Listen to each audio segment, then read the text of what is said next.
Bapak, Ibu, dan Saudara Jemaat yang dikasihi Tuhan, saat ini mari bersama-sama kita mulai ibadah PA kita di rumah kita masing-masing, bersama-sama dengan keluarga kita masing-masing, dan mari bersama-sama kita memulai ibadah kita pada saat ini dengan kita memuji nama Tuhan dari Kidung Pasaman Jawi, nomor 32, bait 1 dan bait yang ketiga, Suawi Sami Muji Allah.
Bapak, Ibu, dan Saudara Jemaat yang dikasihi Tuhan, saat ini mari bersama-sama kita bersatu hati, kita masuk di dalam doa.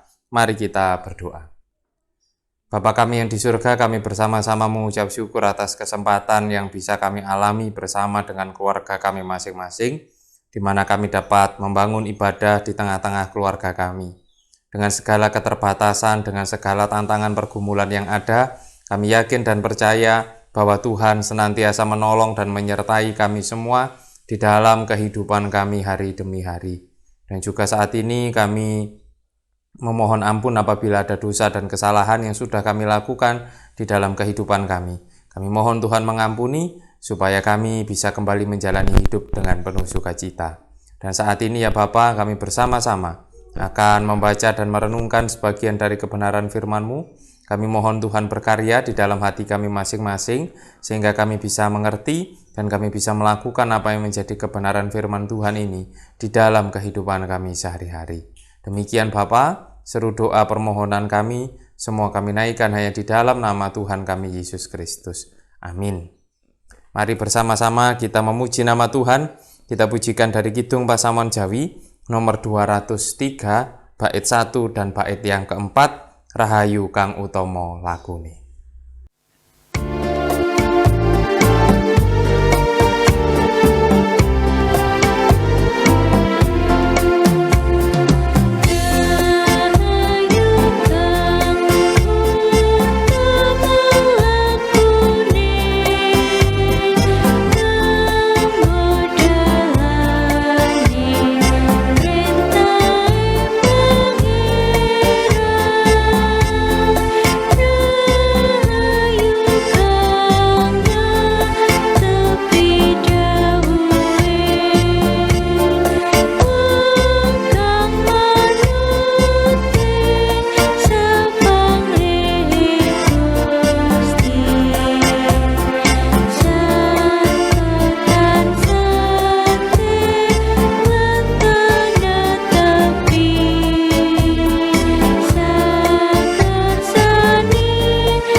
Bapak, Ibu, dan Saudara Jemaat yang dikasihi Tuhan, bacaan kita pada kesempatan ini yang akan bersama-sama kita baca dan kita renungkan diambil dari Kisah Para Rasul pasal 5, Kisah Para Rasul pasal 5 ayat 33 sampai dengan ayat yang ke-42. Akan saya bacakan yang demikian bunyinya. Mendengar perkataan itu sangatlah tertusuk hati mereka dan mereka bermaksud membunuh rasul-rasul itu. Tetapi seorang Farisi dalam mahkamah agama itu yang bernama Gamaliel, seorang ahli Taurat yang sangat dihormati seluruh orang banyak, bangkit dan meminta supaya orang-orang itu disuruh keluar sebentar.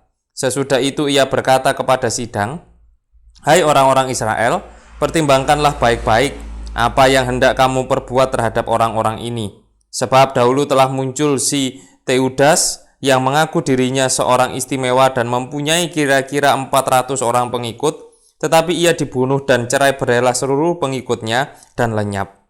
Sesudah dia, pada waktu pendaftaran penduduk muncullah si Yudas, seorang Galilea. Ia menyeret banyak orang dalam pemberontakannya, tetapi ia juga tewas dan cerai berailah seluruh pengikutnya. Karena itu aku berkata kepadamu, janganlah bertindak terhadap orang-orang ini, biarkanlah mereka. Sebab jika maksud dan perbuatan mereka berasal dari manusia, tentu akan lenyap. Tetapi kalau berasal dari Allah, kamu tidak akan dapat melenyapkan orang-orang ini. Mungkin ternyata juga nanti bahwa kamu melawan Allah." Nasihat itu diterima. Mereka memanggil rasul-rasul itu, lalu menyesah mereka dan melarang mereka mengajar dalam nama Yesus. Sesudah itu mereka dilepaskan. Rasul-rasul itu meninggalkan sidang mahkamah agama dengan gembira karena mereka telah dianggap layak menderita penghinaan oleh karena nama Yesus. Dan setiap hari mereka melanjutkan pengajaran mereka di bait Allah dan di rumah-rumah orang yang memberitakan Injil tentang Yesus yang adalah Mesias. Demikianlah kebenaran firman Tuhan. Berbahagialah setiap kita yang senantiasa membaca, merenungkan, terlebih mampu melakukan di dalam hidup kita sehari-hari. Amin. Bapak, Ibu, dan saudara jemaat yang dikasihi Tuhan, di dunia ini memang banyak menjanjikan kebahagiaan-kebahagiaan bagi kita sebagai manusia. Meskipun kita berada di dalam situasi yang sulit di tengah-tengah pandemi saat ini, tetapi juga banyak sebenarnya kebahagiaan-kebahagiaan yang bisa kita dapatkan di dalam kehidupan kita. Entah melalui apa cara yang kita lakukan, tetapi banyak sekali kebahagiaan-kebahagiaan yang bisa kita dapatkan. Contoh saja kalau kita mau liburan, kita mau rekreasi, saat ini sudah banyak sekali tempat yang menjanjikan, tempat yang bagus, yang bisa memanjakan mata, pikiran kita, hati kita, sehingga bisa menjadi tenang, sehingga bisa menjadi lebih penuh dengan kebahagiaan karena liburan yang kita lakukan. Dan juga fasilitas-fasilitas saat ini, meskipun di tengah-tengah pandemi, saat ini ada fasilitas internet yang begitu luar biasa, yang tetap bisa menjaga kita untuk tetap bisa berhubungan, berkoneksi dengan orang-orang yang kita kasihi, meskipun kita tidak bisa bertemu secara langsung. Jadi, memang meskipun di dalam situasi sulit saat ini, sebenarnya banyak juga kebahagiaan-kebahagiaan yang bisa kita raih, yang bisa kita dapatkan di tengah-tengah hidup kita di dunia ini. Tetapi apakah itu memang benar adalah kebahagiaan yang sejati? Apakah itu memang benar-benar adalah kebahagiaan yang tidak pernah bisa hilang dari hidup kita? Saya rasa itu bukanlah kebahagiaan yang sejati, karena kebahagiaan yang ada di tengah-tengah dunia ini pasti ada saatnya akan hilang. Kebahagiaan yang ada di tengah-tengah dunia ini sifatnya biasanya memang hanya sementara saja. Dan itu yang harus kita sadari. Dan marilah kita bersama-sama mencari kebahagiaan yang sejati, di mana kebahagiaan itu akan selalu ada dan tidak dipengaruhi oleh hal-hal yang terjadi di sekeliling kita. Nah, itulah juga yang dirasakan oleh rasul-rasul pada kehidupan jemaat mula-mula, di mana mereka tetap terus bisa merasakan kebahagiaan, hidup dengan penuh ungkapan syukur, karena meskipun mereka menghadapi tantangan, cobaan, godaan, bahkan fitnah yang begitu luar biasa, mereka tetap bisa menjalani hidupnya dengan baik.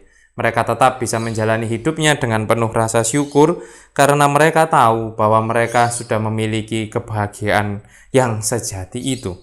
Mereka meskipun harus mengalami fitnah, tantangan dari orang-orang Farisi dan juga ahli-ahli Taurat, tetapi mereka tetap bisa menjalani hidupnya dengan baik.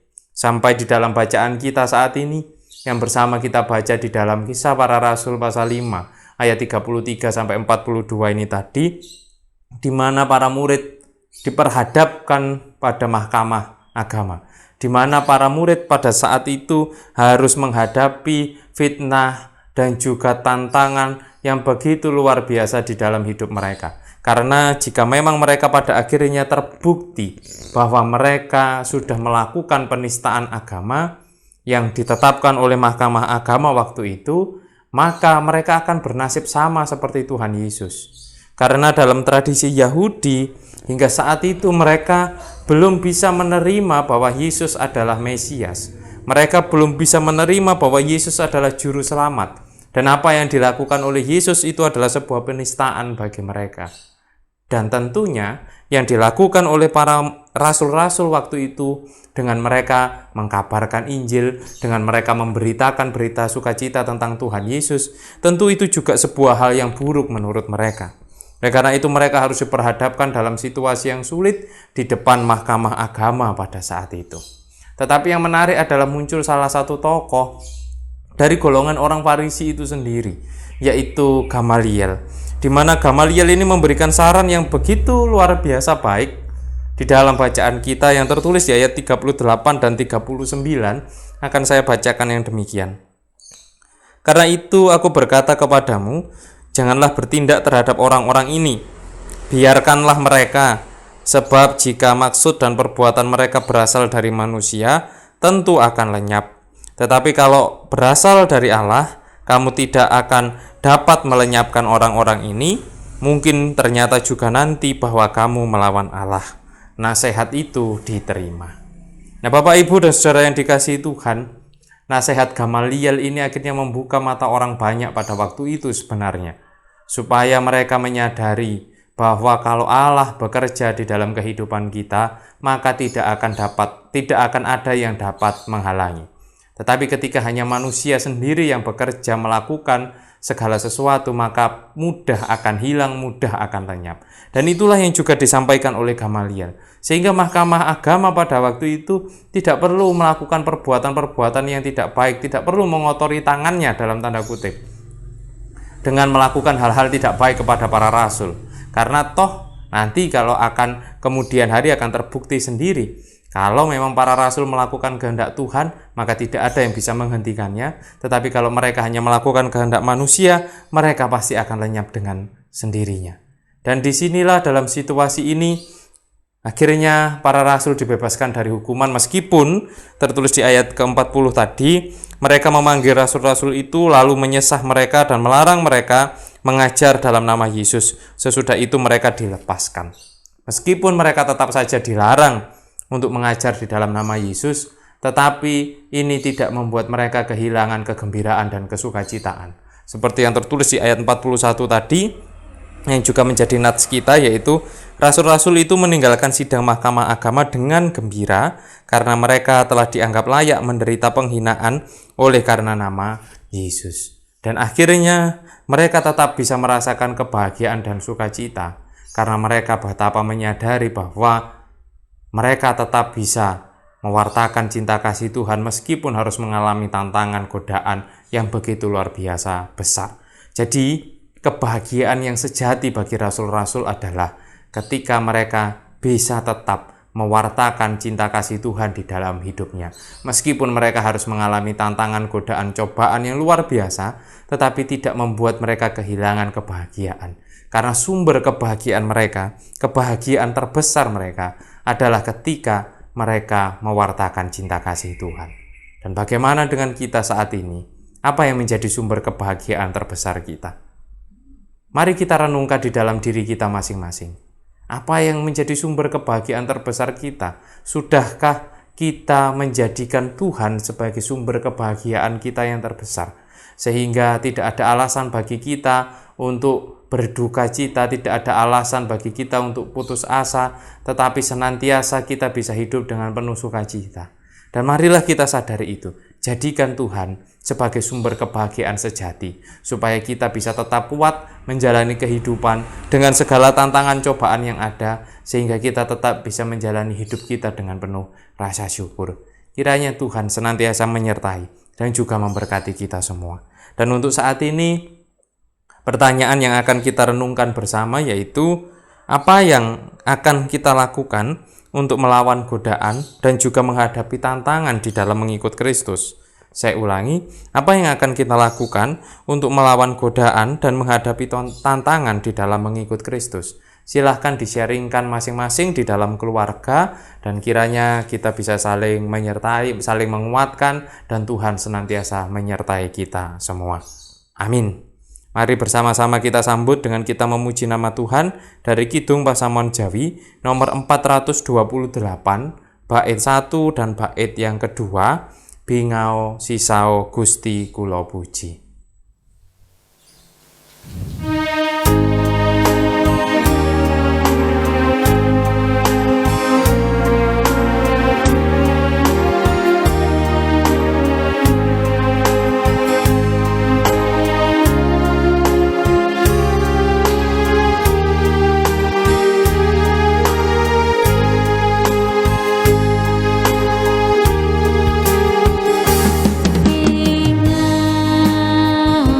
Sisa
Bapak, Ibu, dan Saudara jemaat yang dikasihi Tuhan, mari bersama-sama kita bersatu hati, kita masuk di dalam doa syafaat.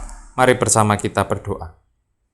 Bapa kami yang di surga, kami bersama mengucap syukur bahwa pada kesempatan saat ini kami bisa bersama-sama dengan keluarga kami untuk membaca merenungkan sebagian dari kebenaran firman-Mu. Kiranya Tuhan senantiasa menyertai dan menolong kami untuk tetap melakukan kehendak Tuhan meskipun kami harus menghadapi tantangan godaan yang cukup besar dalam hidup kami. Kami percaya Tuhan senantiasa menyertai dan menolong kami semua. Dan itu juga yang kami harapkan, kiranya Tuhan menyertai dan menolong saudara-saudara kami, khususnya yang saat ini sedang menderita sakit. Apapun sakit penyakit yang dialaminya, kami percaya Tuhan senantiasa menguatkan, Tuhan senantiasa memampukan, supaya saudara-saudara kami ini bisa tetap menjalani hidupnya dan juga bisa mengalami pemulihan dengan baik karena pertolongan kekuatan yang senantiasa Tuhan berikan. Kami juga serahkan hidup kami seutuhnya ya Bapa ke dalam tangan kasih Tuhan, di dalam kami membangun hidup berkeluarga, di dalam kami menjalani aktivitas pekerjaan kami mohon Tuhan senantiasa menolong, menyertai dan juga memberkati sehingga kehidupan kami bisa kami jalani dengan baik dan dengan lancar. Dan juga kami berdoa untuk seluruh warga jemaat GKJ Mojosari, mulai warga anak sampai dengan warga lansia, kiranya Tuhan memberkati, supaya di dalam menjalani hidupnya, Tuhan senantiasa mengaruniakan kesehatan, kekuatan, dan juga kelancaran, khususnya bagi anak-anak kami di dalam masa pendidikannya. Tuhan juga berikan kelancaran. Dan untuk kegiatan pelayanan di jemaat Tuhan, khususnya yang ada di jemaat Mojosari ini, kami mohon Tuhan memberkati, Tuhan menyertai, sehingga segala kegiatan pelayanan juga bisa berjalan dengan baik dan lancar. Kami juga bisa menjadi berkat bagi orang-orang di sekeliling kami. Tak lupa kami juga berdoa untuk bangsa dan negara kami dalam situasi kondisi yang tidak mudah. Kami mohon Tuhan memberikan roh hikmat dan kebijaksanaan, sehingga para pemimpin bangsa kami dapat memimpin bangsa ini dengan jujur dan adil. Dan juga untuk para tenaga medis, aparat TNI, Polri, para relawan, kami percaya Tuhan juga senantiasa menyertai memberkati mereka dengan kesehatan dan dengan juga kekuatan. Bapa, kami serahkan persembahan yang sudah kami kumpulkan saat ini. Kami mohon Tuhan memberkati persembahan ini supaya dapat kami pakai sebagai sarana kemuliaan nama Tuhan melalui kegiatan pelayanan yang ada di jemaat Tuhan di tempat ini. Demikian Bapa, akhirnya kami serahkan seutuhnya kehidupan kami semua hanya ke dalam tangan kasih Tuhan. Di dalam nama Tuhan kami Yesus Kristus kami berdoa, memohon dan juga mengucap syukur. Haleluya. Amin.